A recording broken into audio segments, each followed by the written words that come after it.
bread. Source of nourishment for us. Good to eat. Many of you love it. It's also a source of strength, a source of energy. And today I'm standing here at its source. Wheat. Jesus says something about both.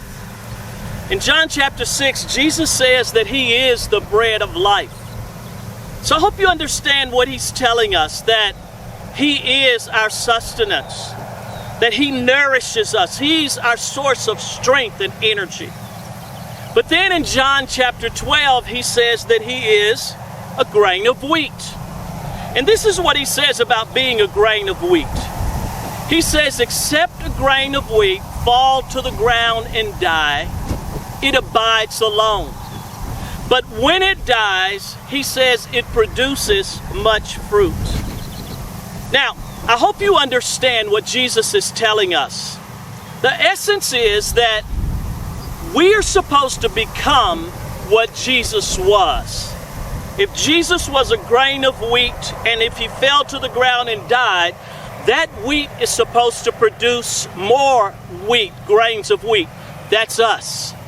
And if Jesus is the bread of life, then because we become the grain of wheat, we too are supposed to become the bread of life.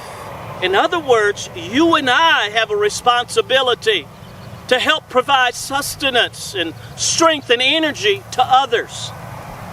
But the issue is, how do we transform from being a grain of wheat to bread that nourishes and gives life?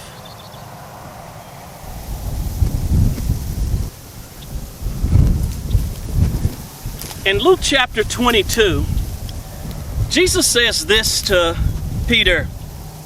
He says, Simon, Simon, and whenever He says something twice, whether it's verily, verily, He calls your name twice, Jesus is really working on getting your attention because He's saying something that you really need to give heed to. And what He says to Peter is that Satan has asked for you so that he can sift you like wheat. And then He says, but I have prayed for you that your faith fail not. And He concludes it by giving him a charge. When you have been converted, strengthen your brother. Now there's something that we miss in the regular reading of that scripture. When the translators use the word ask for you, really, it would be better translated that Satan has demanded you. Satan has demanded to have you so that he can sift you. And his purpose of sifting is to prove that you will fail, or even beyond that, that you are a failure. And the process that he wants to take you through, that sifting process, is a process that will pull you apart. Now I want you to notice, Jesus gives Peter a little assurance. He says, but I prayed for you. But look again, he doesn't pray that Peter does not experience the sifting process. He prays for Peter that as he goes through the sifting, his faith will not fail.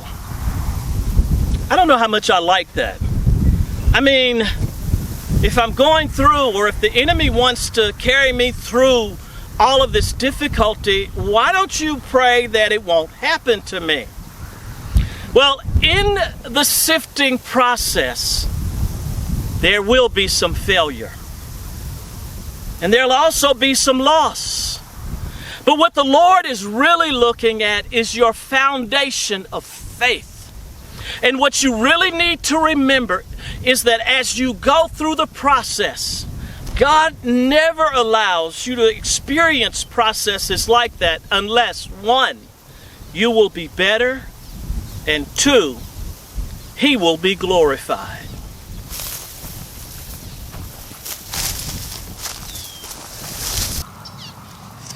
The next part of the sifting is the threshing. And what threshing does is it actually takes the wheat that has been picked, and it's combined and it's actually beaten. You've heard about the threshing floor. It's a floor that's designed to roll over it. In some native countries, people just beat the wheat. And the whole purpose is to separate the elements of the wheat. Now, as this relates to our lives as believers, comparing what happens in our lives to the threshing, this is the painful part. This is the trials, the tribulations, the temptations, the afflictions. And this is the reason that Jesus prays that our faith does not fail. Because when we're going through difficult times, many people are ready to retreat, to back up, and some even give up their faith. Because let's be honest, Christians don't handle trouble and pain too well. Many times we think that we're exempt. The Bible tells us in Timothy that all who live godly will suffer persecution. But we're less likely to use that scripture and to quote something that's not even Bible and say, well, God won't put any more on you than what you can bear. Well, the Bible doesn't say that. What the Bible actually says is that God won't allow you to be tempted above measure, above what you can bear. That's with temptation.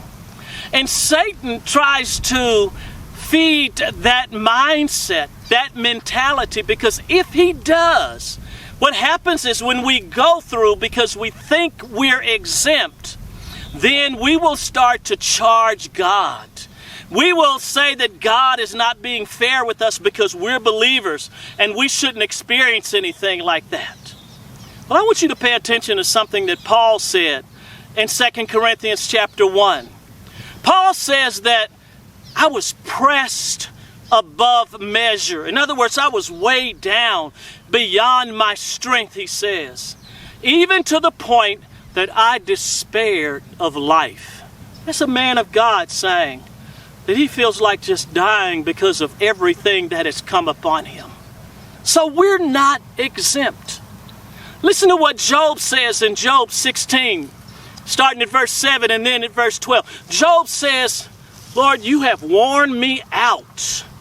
He says, I was at ease, but you came and you shattered me. He says that you've taken me by my neck and that you've shaken me in pieces. And then he closes by saying, you set me up to be a target. Listen, we need to get over this mentality of thinking that because we're living for Jesus, that we're exempt from the threshing process. We need to get over this thinking that because we're saved, everything is going to be okay. Because if anything, being saved puts you in the crosshairs. Why would God allow me to be subject to anything like this? It's because there's something in there.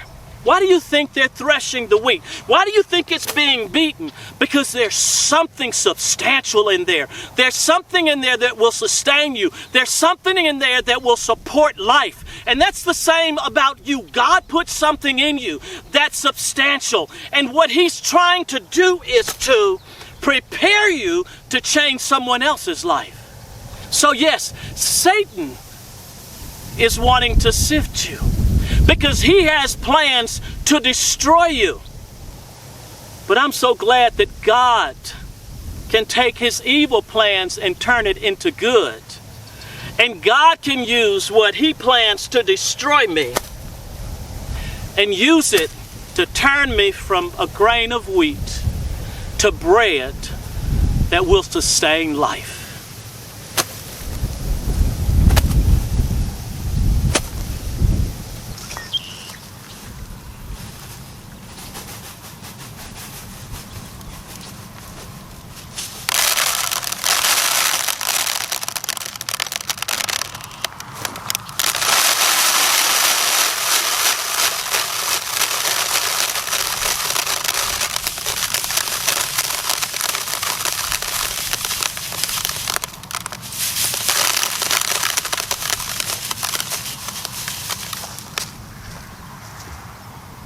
Now see, this creates another problem, because when we look in the sifter, all we see is chaff and weeds. And when we were sifting, all we saw was the dirt coming off the top. And this is what gives room to the accuser of the brethren, because he points to the dust, the dirt. He points to the weeds and to the chaff that's come off of this process. And he says, see, that's what was in you. I knew you had that in you. And so the enemy tries to keep us from focusing on the grain in us that will create bread. And he makes us focus on the things in our life that are shortcomings and weaknesses and failings and difficulties and bad habits. But here's what's happening.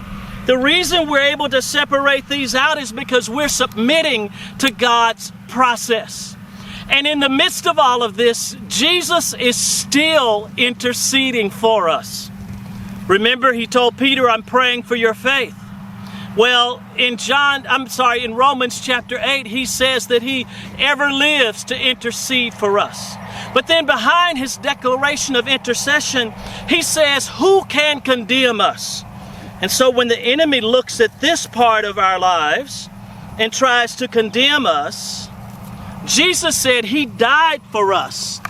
And Jesus looks at this part of our life, the part that can be productive, the part that can turn us into being like him, that can make us bread, and that will turn us into ministers who will sustain and support the lives of others. The last part of this sifting process is the winnowing. And it's when the wind helps separate the husk from the wheat berries, from the grain. John the Baptist says this about Jesus at the beginning of his ministry. John says that Jesus will have his winnowing fan in his hand, and he will thoroughly clean out his threshing floor and gather the wheat into his barn, but the chaff he will burn with unquenchable fire. Now, you may have read that scripture before, but never really had a clue as to what it meant. Just an understanding that it had something to do with judgment and with wheat. Well, the scripture is rather consistent in referring to people as chaff.